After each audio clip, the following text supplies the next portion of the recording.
Hello दोस्तों, संदेश sir के यूट्यूब चैनल में आप लोग का बहुत बहुत स्वागत है।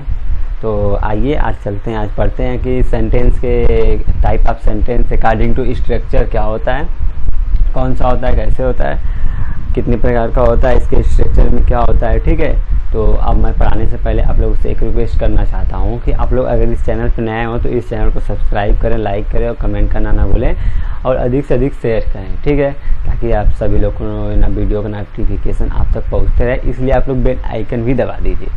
तो चलिए चलते हैं, आज के टॉपिक क्या हमारा है। आज का मेरा टॉपिक है type of a sentence according to structure, यानी कि इस स्ट्रक्चर के आधार पर सेंटेंस कितने प्रकार का होता है। जहाँ तक कि आप लोग को अगर मेरी फर्स्ट वीडियो देखा होगा तो उसमें मैंने कल के वीडियो में मैंने बताया था कि कंपाउंड सब्जेक्ट और कंपाउंड प्रेडिकेट में क्या अंतर होता है और सेंटेंस होता क्या चीज़ है।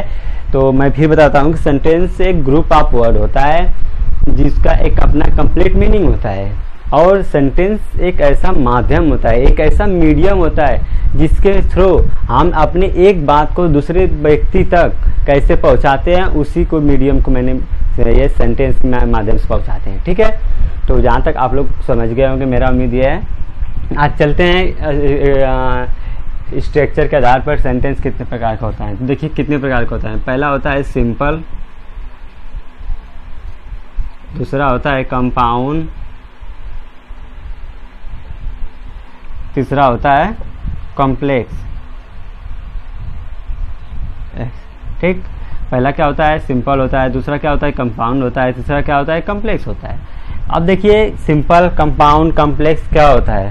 हालांकि सिंपल सेंटेंस तो मैंने कल बता ही दिया था कि जो जितने सारे एग्जांपल दिए थे मैंने कल, वो सब सिंपल सेंटेंस के ही थे। मैं आज फिर से बताता हूँ सिंपल क्या होता है, कंपाउंड क्या होता है और कॉम्प्लेक्स क्या होता है। तो अब आती है सिंपल सेंटेंस की बारी। देखिए सिंपल सेंटेंस क्या क्या होते हैं, कि किसे कहते हैं और कंपाउंड किसे कहते हैं, मैं सबको आज बताऊंगा, क्लियर करूंगा।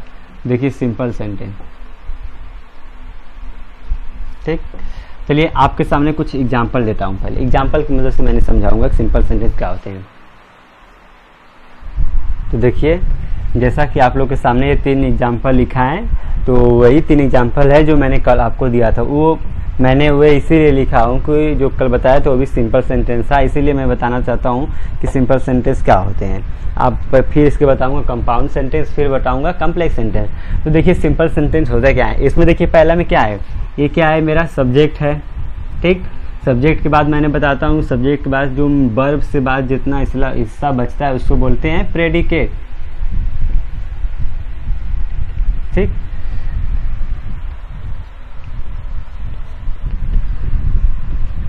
देखिए तो देखिए प्रेडिकेट, तो सब्जेक्ट किसे कहते हैं अभी बताए थे, प्रेडिकेट किसे कहते हैं, सब्जेक्ट उसे कहते हैं सेंटेंस में जो मेन होता है और जिसके बारे में बात कही गई होती है वही सब्जेक्ट होता है, और जिसके बारे में बात क्या कही गई होती है वो प्रेडिकेट होता है। इसमें देखिए इससे एक सब्जेक्ट एक प्रेडिकेट है। अब दूसरा में देखिए ये भी सब्जेक्ट है 1, ये भी सब्जेक्ट है 2, यहाँ से क्या लिखे हो गया प्रेडिकेट हो गया, ये प्रेडिकेट। अब इसमें देखिए ये क्या है subject, went to the city, ये क्या है प्रेडिकेट 1 हो गया, ये क्या है प्रेडिकेट 2 हो गया। ठीक है, इसे भी साथ में लिख देते हैं।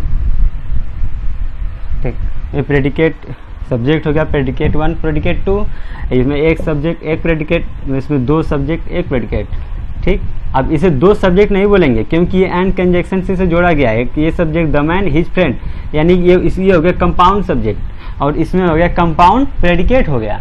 ठीक, जब इसमें कंपाउंड प्रेडिकेट हो गया, कंपाउंड सब्जेक्ट हो गया, तो देखिए सिंपल सेंटेंस हम कहते कैसे हैं। सिंपल सेंटेंस उस सेंटेंस को कहते हैं जिसमें एक सब्जेक्ट और एक प्रेडिकेट होता है। ठीक, जैसा कि पहला एग्जाम्पल आप लोग को दिया गया है। और किस स्थिति में कहते हैं सिंपल सेंटेंस, हम उस सेंटेंस में कहते हैं जिसमें एक सब्जेक्ट और एक प्रेडिकेट होता है, और या फिर कंपाउंड सब्जेक्ट और एक प्रेडिकेट होता है, या फिर एक सब्जेक्ट और कंपाउंड प्रेडिकेट होता है। हम उस तीनों सिचुएशन में सेंटेंस जितने रहेंगे हम उन सबको सिंपल सेंटेंस बोलेंगे। अब देखिए सिंपल सेंटेंस देखिए एक चीज पहले सुन लीजिए जो होता है, जिन सेंटेंस का मेन वर्ब, ठीक है, मेन वर्ब से लेके जितना भी पार्ट होता है प्रेडिकेट कहते हैं, ये तो आप लोग जानते ही होंगे। तो उसी तरह ये जो कंपाउंड सब्जेक्ट होता है, ठीक, कंपाउंड सब्जेक्ट और ये कंपाउंड प्रेडिकेट अगर सेंटेंस में है तो आप लोग ये न समझिएगा कि ये कंपाउंड सेंटेंस हो गया, ठीक, ये मत समझिएगा, क्योंकि ये सिंपल ही सेंटेंस है, ठीक है। और आगे कंपाउंड सेंटेंस क्या होते हैं मैं उनको बताऊंगा, ठीक है। अब यहाँ एक एग्जांपल छोड़ूंगा ताकि उससे मैं कंपेयर करके आप लोगों को बताऊंगा कंपाउंड सिंपल में क्या होता है। चलिए देखिए, देखिए आप लोग के सामने लिखा गया है एग्जाम्पल की मदद से मैं समझाऊंगा सिंपल कॉम्प्लेक्स कंपाउंड क्या होता है, उसके बारे में मैं समझाता हूँ आप लोग को। तो देखिए पहला तो समझाया हूँ आप लोग को, ठीक है। अब दूसरे में देखिए कंपाउंड में, देखिए कंपाउंड का एग्जाम्पल क्या है, Mohan invited Sohan but Sohan decline his invitation. अब तीसरा देखिए एग्जाम्पल क्या है, Mohan went to the park after he had done his homework. हम इसको कंपाउंड क्यों कर रहे हैं, इसको कॉम्प्लेक्स क्यों कर रहे हैं, इसको सिंपल क्यों कर रहे हैं, तो देखिए मैं बताता हूँ। आप लोग कंजक्शन पढ़े होंगे या नहीं पढ़े होंगे, तो मैं बताता हूँ। कंजक्शन पार्ट स्पीच में जो कंजक्शन होता है वह दो तरह का होता है।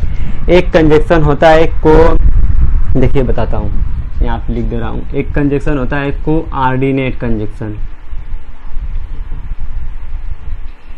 कोऑर्डिनेट कंजक्शन होता है, ठीक। एक होता है आपका सब ऑर्डिनेट कंजक्शन, ठीक है।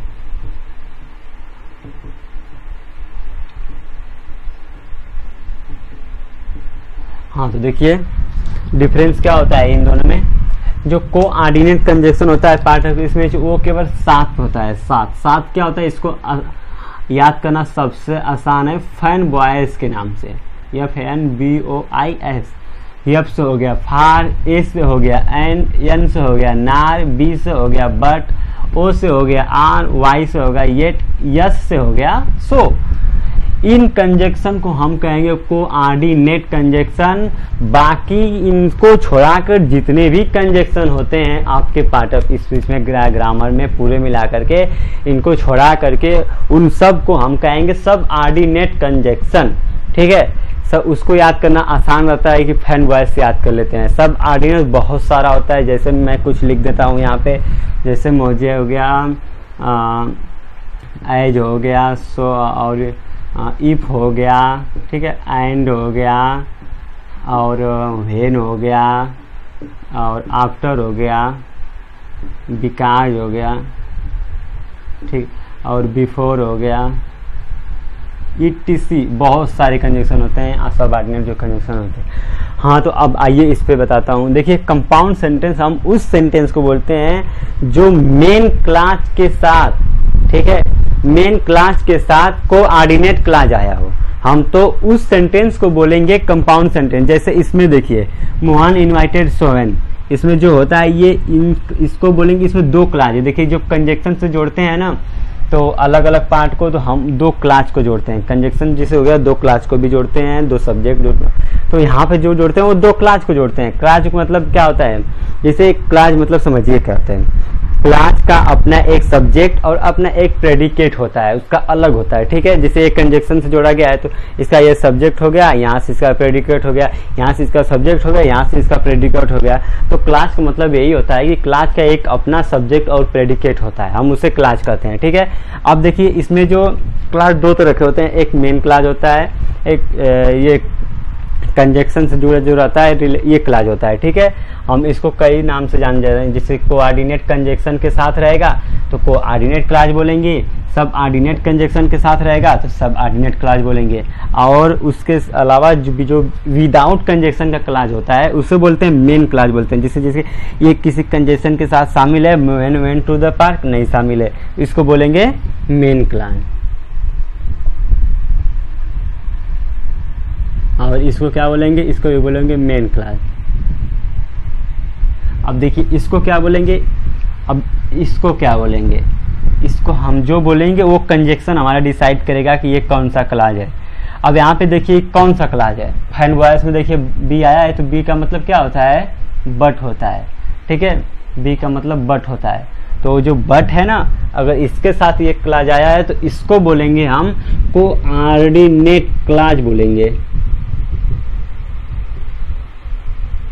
ठीक है, इसको हम बोलेंगे कोऑर्डिनेट क्लाज, क्योंकि ये कोऑर्डिनेट कंजक्शन के साथ आया है। अब दूसरा देखिए, ये देखिए आफ्टर किस में है, सब ऑर्डिनेट में है, तो ये क्या हो गया, ये जो क्लाज हुआ ये हो गया सब ऑर्डिनेट क्लाज हो जाएगा। ठीक है, सब ऑर्डिनेट क्लाज हो जाएगा। तो जहाँ तक समझ गए होंगे हमको लग रहा है, तो फिर समझाता रहता हूँ। देखिए, अगर मेन क्लाज के साथ कोऑर्डिनेट क्लाज आया हो तो हम उसको कहेंगे, हाँ तो देखिए क्या समझे आप लोग, हम यही समझे कि यदि, सुनिए ध्यान से सुनिएगा और नोट भी कर लीजिएगा इसे, यदि मेन क्लाज के साथ यदि कोऑर्डिनेट क्लाज आया हो, ठीक है, यदि मेन क्लाज के साथ कोऑर्डिनेट क्लाज आया हो तो हम उस सेंटेंस को बोलेंगे कंपाउंड सेंटेंस बोलेंगे। ठीक है, यदि मेन क्लाज के साथ यदि सब ऑर्डिनेट क्लाज आया हो तो हम उस सेंटेंस को बोलेंगे कम्प्लेक्स सेंटेंस बोलेंगे। यदि मेन क्लाज के साथ कोई क्लाज नहीं आया हो, न कोऑर्डिनेट क्लाज आया हो न सब ऑर्डिनेट क्लाज आया हो, तो हम उस सेंटेंस को बोलेंगे, क्या बोलेंगे, सिंपल सेंटेंस बोलेंगे। सिंपल सी बात है, बस यही तो समझना था इसमें सिंपल कम्प्लेक्स कंपाउंड क्या होता है। जहाँ तक समझ गए होंगे तो अच्छा, एक बात और बता देता हूँ कि ये जो मेन क्लाज होता है ना, इसको दो नाम से और जानते हैं। इसको जानते हैं हम मेन क्लाज, एक तो पहला जानते ही है, दूसरा जानते हैं प्रिंसिपल क्लाज।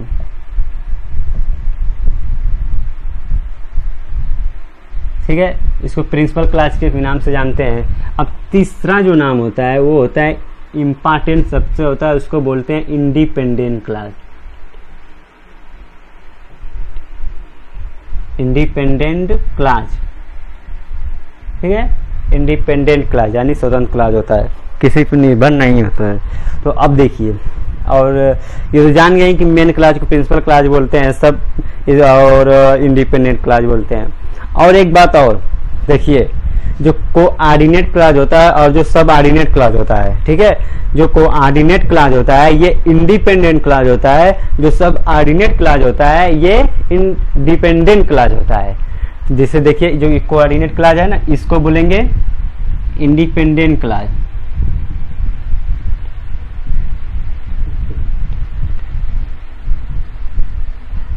इसको क्या बोलेंगे, डिपेंडेंट क्लाज, डिपेंडेंट क्लाज। ठीक है, अब देखिए डिपेंडेंट क्लाज और इंडिपेंडेंट क्लाज क्या होती है, अब ये समझ लीजिए। अब देखिए, जो इंडिपेंडेंट क्लाज होती है वो स्वतंत्र होती है, वो मेन क्लाज पे निर्भर डिपेंड नहीं करती है।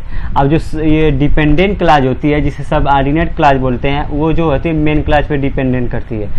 ये जो डिपेंडेंट क्लाज होती है सब, यानी कि सब ऑर्डिनेट क्लाज जिसे बोलते हैं, वो मेन क्लाज के बिना वो अधूरी रहती है।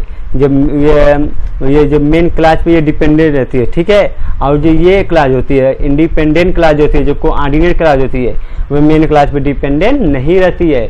अगर ये नहीं रहेगा तो भी ये हो सकता है, लेकिन इसमें इसके बिना ये क्लाज नहीं आ सकती है, हमेशा मेन क्लाज पे डिपेंडेंट रहती है। जब मेन क्लाज नहीं रहेगी तो ये क्लाज नहीं रहेगी, इसका कोई अर्थ ही नहीं निकलेगा। तो जहाँ तक समझ में आ गया होगा आप लोग को, तो एक बार और रिपीट कर देते हैं। देखिए, सिंपल कम्प्लेक्स कंपाउंड क्या होता है। यदि मेन क्लाज के साथ यदि कोऑर्डिनेट क्लाज आया हो तो हम उसे बोलेंगे कंपाउंड सेंटेंस बोलेंगे। यदि मेन क्लाज के साथ सब ऑर्डिनेट क्लाज आया हो तो हम उसे बोलेंगे कम्प्लेक्स सेंटेंस बोलेंगे। यदि मेन क्लाज के साथ कोई क्लाज नहीं आया हो, वो अकेले खाली हो, तो उसको बोलेंगे जिसमें एक सब्जेक्ट और एक प्रेडिकेट होता है, या कंपाउंड सब्जेक्ट के साथ एक उसका प्रेडिकेट होता है, या एक सब्जेक्ट के साथ कंपाउंड प्रेडिकेट होता है, उसको बोलेंगे सिंपल सेंटेंस बोलेंगे। ठीक है, और देखिए इसमें दो तरह की क्लाज होती हैं, एक डिपेंडेंट होती है, एक इंडिपेंडेंट होती है। अब देखिए, जो कोऑर्डिनेट क्लाज होती है वे इंडिपेंडेंट होती है, जो सब ऑर्डिनेट क्लाज होती है वे डिपेंडेंट क्लाज होती है। अब देखिए, मेन क्लाज को प्रिंसिपल क्लाज और इंडिपेंडेंट क्लाज के नाम से भी जाना जाता है। अब देखिए, यहाँ पे जो दो प्रकार की कंजक्शन होते हैं, वे एक होता है कोऑर्डिनेट कंजक्शन होता है, एक होता है सब ऑर्डिनेट कंजक्शन होता है। कोऑर्डिनेट कंजक्शन जो होता है वो फाइंड बॉयज के नाम से जाना जाता है। एफ से हो गया फार, ए से हो गया एंड, एन से हो गया नॉट, नॉर, बी से हो गया बट, ओ से हो गया और, ये से, वाई से हो गया येट, यस से हो गया सो। इनके अलावा जितने भी कंजक्शन होते हैं वे सब ऑर्डिनेट कंजक्शन कहे जाते हैं। ठीक, अब अगला देखिए कंजक्शन, अब हम क्या समझेंगे उसको बताते हैं अगला टॉपिक। तो देखिए इसको, आपके सामने कुछ एग्जाम्पल दिखाई दे रहा है। इन एग्जाम्पल की मदद से हम क्या समझते हो आपकी आपको समझा रहे हैं। ठीक है, अब देखिए पहले एग्जाम्पल लिखा क्या है, आप ये देखिए लिखा है they will explain what you want. ठीक है, they will explain what you want. तो इसमें मेन वर्ब क्या है आपका इसमें क्या होगा मेन वर्ब, ये मेन वर्ब है जो कि ट्रांजिटिव वर्ब है। जहाँ तक एक्सप्लेन ट्रांजिटिव वर्ब होता है, यानी कि ट्रांजिटिव वर्ब जो जिसका अपना ऑब्जेक्ट होता है। इन ट्रांजिटिव वर्ब वो होते हैं जिसका कोई ऑब्जेक्ट नहीं होता है, उसे इन ट्रांजिटिव वर्ब बोलते हैं। जिसका अपना ऑब्जेक्ट होता है उसे एक्सप्लेन यानी कि ट्रांजिटिव वर्ब बोलते हैं। तो यहाँ एक्सप्लेन जो है वो ट्रांजिटिव वर्ब होता है। ट्रांजिटिव वर्ब कैसे होता है, देखिए एक्सप्लेन के साथ व्हाट या हु का जवाब मिल रहा है या नहीं मिल रहा है, मिल रहा है। They will explain, way explain करेंगे।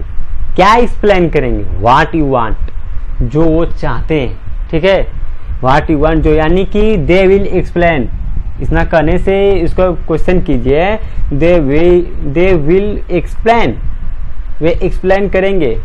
क्या एक्सप्लेन करेंगे भाई, व्हाट यू वांट, जो जानते हैं। यानी कि अब देखिए जो मेन वर्ब होता है, ठीक है, जो मेन वर्ब होता है उसका जो ऑब्जेक्ट होता है, ऑब्जेक्ट हम दो तरह से पहचानते हैं। यानी कि ऑब्जेक्ट व्हाट और होम। ठीक है, यहाँ पे लिख दे रहे हैं, जो ऑब्जेक्ट होता है, ऑब्जेक्ट क्या होता है, ऑब्जेक्ट व्हाट और होम का रिप्लाई